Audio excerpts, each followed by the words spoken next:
going on, guys? Welcome back to yet another episode of Breakfast with Perkins. I'm, of course, your host, Perkins. How we doing? Hope everyone's had a great weekend. Hope the beginning of your week, or whenever you're watching this, is good. Off to a great start. Let's jump right into it, Skip the formalities, I guess. Let's jump right into it. F1 race was today in Canada. And now we're back to our regularly scheduled programming of Max Verstappen winning it like he usually does. He came in first today. Then I believe it was Lando Norris that came in second, which is great because I love Lando. I've stated before, if it's not Verstappen, it's Norris, so I'm fine with that. Then I believe George Russell and Lewis Hamilton got third and fourth, if I'm not mistaken. Which, I don't know. I'll put up a picture. George Russell, to me, it looks like a villain. Like, he looks like he knows something that you don't. Something that's just going to completely fuck your day up. He's got final boss energy to me. I don't know what it is. It's maybe the look on his face. I don't know exactly what it is. But yeah, shout out to Max Verstappen on that one. Great race. I didn't watch the whole thing. Actually, I was asleep when it happened, but I was watching clips of it when I woke up earlier. So it looked like a really good race, and I'm very happy with the turnout, so that's good. Also, Xbox had their showcase, and maybe this is just me, I wasn't too impressed with it. I don't know. I mean, to be fair, a lot of the games on there I've never really been a fan. Like Gears of War, not been a fan of Gears of War. I'm not the biggest Gears of War fan. The Indiana Jones game looks like it could be fun. There was an Indiana Jones game on the original Xbox that was really fun. This was way back in the day. I forget what it was called. Indiana Jones something. And it was really good. So I'm thinking maybe this game will kind of be like that. Who knows? But the one game that I am looking most forward to, Fable. Fable has been a phenomenal game for as long as I can remember, whether it be the first one, the first Fable, which was just Fable, I believe. Then they had Fable: The Lost Chapters, which was like the first game with some extra shit. Then there was Fable 2, and then there was Fable 3. And fuck, that was, God, I don't know when Fable 3 was. It was forever ago. I don't remember when it was, but we're due for a new Fable, and I hear it's a racing, like a Forza development team that's making this new Fable.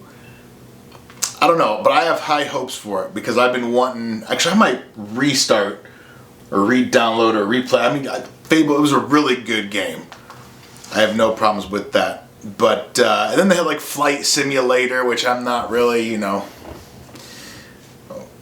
Flight Simulator looks phenomenal. Like, it looks great. There's actually a clip of someone flying over Des Moines. And for $1 million gun to your head, if someone said, "Is this real life or is this a game?" you would have no idea. You couldn't tell the difference between the two, which is crazy. It's crazy to me to look back and see where games have gone just in my life. I'm 33 years of age, so I grew up with like the NES, the SNES, Sega Genesis, stuff like that. To see where games have gone then to where they are now is fucking insane. And I know VR is still in its early stages and it's just getting its legs and stuff like that, but I mean, I'm going to kick the bucket before it gets to be too crazy, but I'm looking forward, really excited to see where gaming goes in the future. By the end of my lifespan, whether I die at 54, 72, 83, 98, whatever it is, I'm really looking forward to seeing where games go. Because like I said, just in the 3 decades of my life, we've gone from very pixelated 8-bit games to now games you can't even tell if it's real life or a game. I think that's really cool. I think that's really really cool. One thing that was on my mind, and it's kind of like this conundrum. It's like nobody wins thing. So I've stated on here before that a lot of women want a dude making 6 figures. Your typical, traditional man. Making 6 figures, in excess of 6 figures, the woman wants to stay home, this, that, and the other, all that stuff. Which is fine. I totally get that. But the problem is a lot of these women aren't traditional women, but they want a traditional man. But then I thought to myself, the men are just as at fault as the women. What I mean by that is there's a lot of men that want these traditional women, but they're not fulfilling their traditional. Like me, one reason why I'm not really dating now is because I don't feel like I make enough money to be able to support me and a woman. That's kind of like my thing, right? Like I don't feel like I make enough money in order to do that. Now I know it could be something like, you know, all of the YouTube clips and Instagram reels and shit that I watch where it's like, if you're a guy, you gotta make $500,000 a month and support your woman. I understand I'm probably mind fucked into thinking that's what I need. Because I've dated women that don't want that, and I've met women that don't want that. They just want to go, you know, half and half, whatever. But there's a lot of men that are wanting a lot of stuff from women as well, but they don't warrant getting that from a woman. Yeah, I make, you know, $47,000 a year, but I want a woman to stay home and raise my kid. I want a traditional woman, but you don't make that money in order to keep that structure. You know what I'm saying? I think a lot of the time it's you know, always the woman, you know, oh, these women want too much, which a lot of them, not all. Like I said, it's a very vocal minority group of women that kind of ruin it for everyone else. But I also think it's a lot of the men too. Like I'm not going to sit up here and say, yeah, I want a traditional woman this. I want a woman to, you know, make me, you know, I want food every night when I get home. I want my clothes clean. I want the kid taken care of, whatever. All this traditional stuff, but I'm making, you know, $48,000 a year. What? You don't get to command and dictate what kind of woman you get making that kind of money.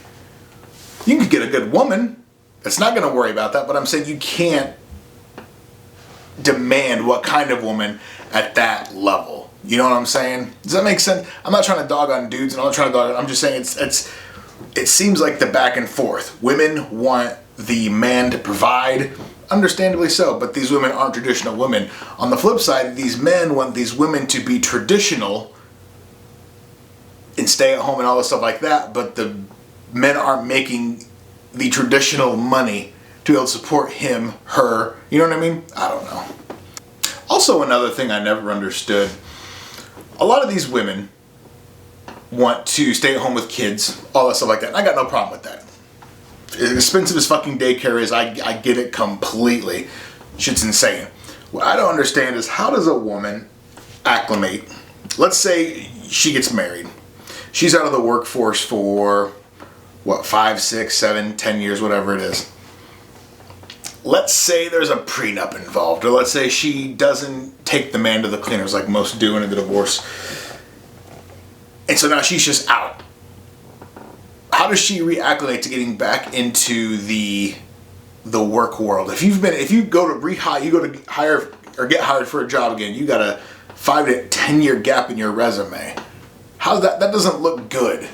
You know what I mean? I think when you're at a point where you're dependent on one's income, I think it puts women in a very dangerous spot. Well, and in which case, when their back's against a wall, I feel like then they're forced to, you know, I'm entitled to this, I want this alimony, I want this child support, whatever it is. Like I get, but I feel like it can be a very dangerous spot to be in when you have nothing to fall back on. If your only fallback is a divorce, oh, I'll get money from this and the other, I feel like it's a very bad spot to be in. I don't know, it just seems weird to me. Like if I was a woman, I was with a dude, I would want to be able to jump ship without the reliance of his income. You know, to keep my quality of life going, I would want to keep working on my own. I see it both ways. It doesn't matter. Here's a question. Is liking pictures, I guess it's mainly for the women out there. Women, do you consider your dude liking pictures of other women? Do you consider that cheating? Or is it just, you know, the circumstance of the current age? What is it? And if the answer is yes, how is it any different than putting your own pictures out there to receive the same attention. Like it's just two sides of the same coin. The like, the put up to get the like. That's an interesting thing to me. I was listening to this guy, I forget his name, I think his name's James Sexton. He's a divorce lawyer in New York. Dude's phenomenal. If you've never listened to him, you never heard of him, look him up. He's amazing. He's awesome to listen to. But they were talking about that in the podcast a while ago. And it's one of those things where, yeah, most women, what I've noticed is women that don't care if their dude likes other chicks' pics are the same women that already have other dudes lined up. I've never met a woman that doesn't care that didn't have some shit on the side going. If a chick is about her dude and about her dude thoroughly, she's gonna feel some type of way if her dude likes pictures of other chicks. Unless she's already got a foot out the door and doesn't go, oh, I don't care, my man can do anything. And she's got a Lazy Susan full of Richards in her phone, ready to be spun around. I mean, you know, it's interesting, but I don't understand why you could allow yourself to get the attention, but if your partner gives the attention, and also I will say this, I don't want to, this is, social media is for validation and attention. Now, what kind of attention and validation you're wanting, that's on you. But anything you post to social media is to elicit some reaction out of somebody, whether it be laughter, sadness, something sexual, depression, whatever it is. That is the point for social media. Anyone that says otherwise is full of shit. Oh, I can't post up something. You can post up whatever you want. You can you're feeling yourself. You want to post up a picture of yourself in the bikini? That's great, but there's a reason why you're posting yourself up for the bikini. Why? What's the point? Oh, I do it for myself. Great, then send a picture to yourself then if you're doing it for yourself. If you're putting it on a public forum, there's a reason why you're putting it on a public forum. You want reactions. You want validation. You want results. That's bullshit. Don't let anyone tell you any different. I'll die on that hill. I don't give a fuck. Also, so I forgot, me and my mom went to Tom Segura. This was last Thursday. We went to Tom Segura, and it was a phenomenal show. I think this was probably the hardest I've laughed at a comedy show ever. And Tom Segura's not even my favorite comedian. He's up there, but he's not my favorite, and I've never laughed as hard anywhere else than I have with him. It was a phenomenal show. We got there a little bit late, but we still got to catch the opening acts. Trevor Wallace opened up for him, who I love. Been following him ever since way back in the day. He opened, and then some other guy, I forget his name, something Fox, I think was his name. He was comedy. All of them were hilarious. No female openers, thank fuck. And then Tom got on and was just hilarious from start to finish. That was I would see him again at the drop of a hat. I mean, zero hesitation. That was hilarious. Comedy, so like my mom enjoyed it. She said it was her favorite show.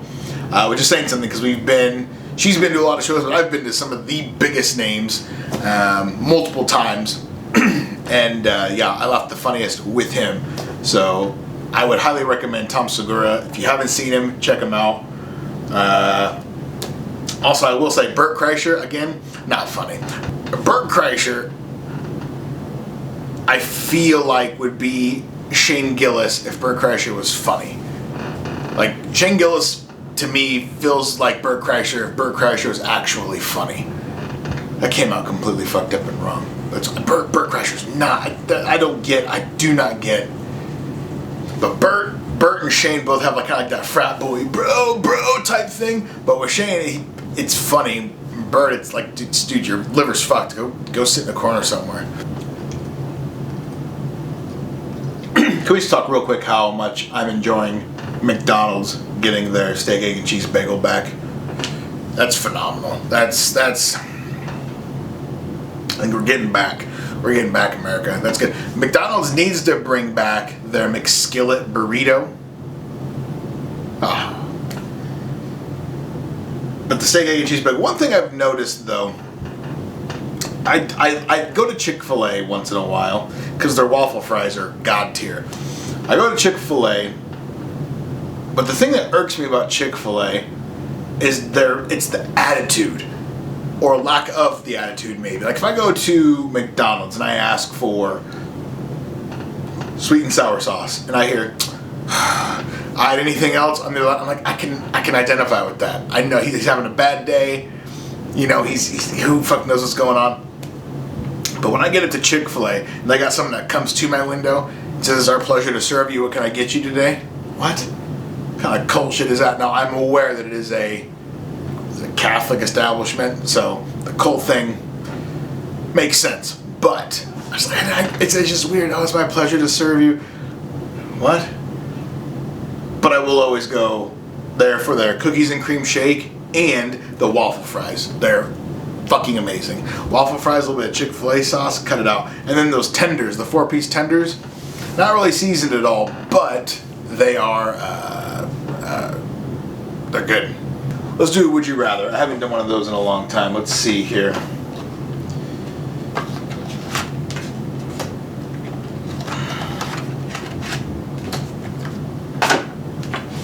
Would you rather strip down naked and cover your body with hummus in a public library, or stand naked on a pedestal in Times Square for an entire day?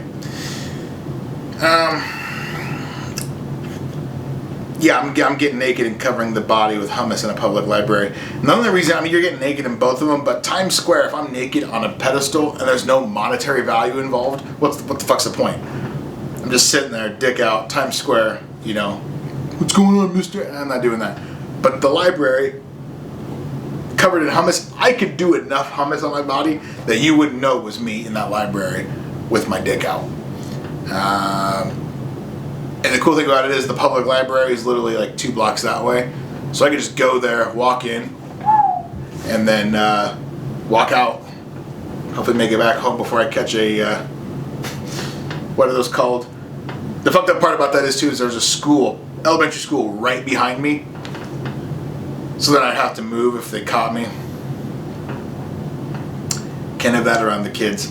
That's hilarious. Anyway, I appreciate you guys. I don't know how long this one was. I just wanted to make something real quick, short and sweet.